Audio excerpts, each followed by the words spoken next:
Sahabat budiman, kitab Al-Quran merupakan kitab suci yang diturunkan Allah Subhanahu wa Ta'ala kepada Nabi Muhammad SAW melalui malaikat Jibril alaihissalam. Al-Quran diturunkan tidak sekaligus, melainkan secara berangsur-angsur. Al-Quran diturunkan selama kurang lebih 23 tahun atau tepatnya 22 tahun 2 bulan, 22 hari. Al-Quran terdiri atas 30 juz, 114 surah, 6.236 ayat, 74.437 kalimat, dan 325.345 huruf. Wahyu yang terakhir turun adalah Quran Surah Al-Ma'idah ayat 3. Ayat tersebut turun pada tanggal 9 Zulhijjah tahun 10 Hijriah di Padang Arafah ketika Nabi Muhammad SAW sedang menunaikan haji wada, haji perpisahan. Beberapa hari sesudah menerima wahyu tersebut, Nabi Muhammad SAW wafat meninggalkan kita semua. Inti sari Al-Quran. Al-Quran yang diwahyukan kepada Nabi Muhammad SAW menghapus sebagian syariat yang tertera dalam kitab-kitab terdahulu dan melengkapinya dengan tuntunan yang sesuai dengan perkembangan zaman. Al-Quran merupakan kitab suci terlengkap dan berlaku bagi semua umat manusia sampai akhir zaman. Oleh karena itu, sebagai umat Islam, sebagai umat muslim, kita tidak perlu meragukannya sama sekali. Allah Subhanahu wa Ta'ala berfirman, "Zalikal kitabu la raiba fi hudal lil muttaqin."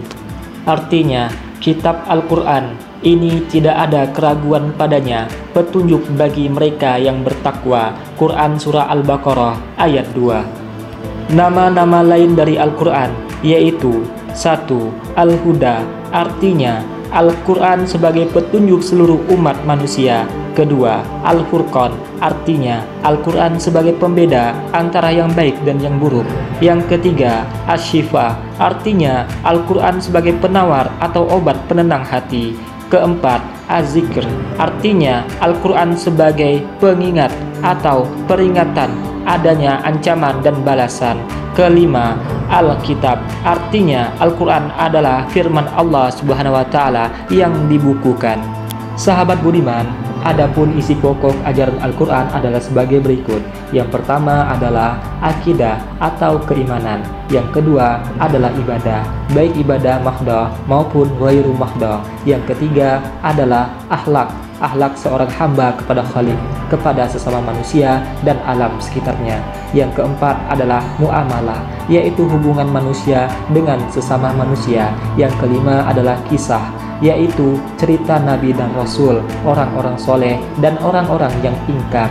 Yang keenam yaitu semangat mengembangkan ilmu pengetahuan. Sahabat budiman, adapun keistimewaan kitab suci Al-Quran adalah sebagai berikut. Yang pertama, sebagai petunjuk dan rahmat bagi orang-orang yang beriman dan bertakwa kepada Allah Subhanahu wa Ta'ala.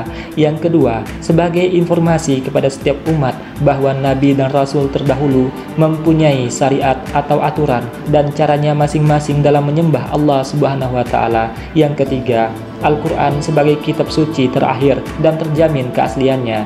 Yang keempat, Al-Quran tidak dapat tertandingi oleh ide-ide manusia yang ingin menyimpangkannya. Yang kelima, membaca dan mempelajari isi Al-Quran merupakan ibadah. Sahabat budiman, bagi orang-orang yang beriman kepada kitab-kitab Allah Subhanahu wa Ta'ala, ia akan melakukan perilaku mulia sebagai berikut, yaitu mereka tentunya akan meyakini bahwa kitab-kitab suci sebelum Al-Quran datang dari Allah Subhanahu wa Ta'ala. Yang kedua, Al-Quran sudah dijaga kemurniannya oleh Allah Subhanahu wa Ta'ala sampai sekarang. Menjaga kemurnian Al-Quran adalah tugas kita sebagai muslim. Salah satu cara menjaga Al-Quran adalah dengan menghormati, memuliakan, dan menjunjung tinggi kitab suci Al-Quran.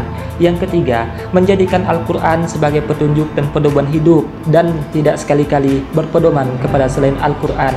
4. Berusaha untuk membaca Al-Quran dan segala kesempatan di kala suka maupun duka, kemudian belajar memahami arti dan isinya. Yang kelima, tentunya berusaha untuk mengamalkan isi Al-Quran di dalam kehidupan sehari-hari, baik di waktu sempit maupun di waktu lapang.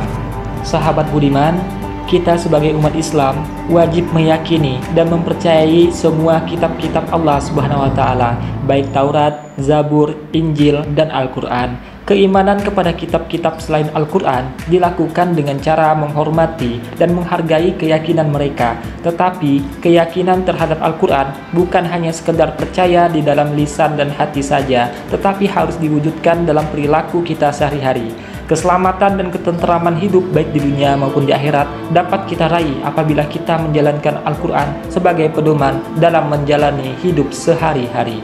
Daripada itu, marilah kita mulai saat ini untuk menjadikan Al-Quran sebagai pedoman hidup dengan cara membaca, mempelajari, mengkaji, dan mengamalkan isi kandungannya.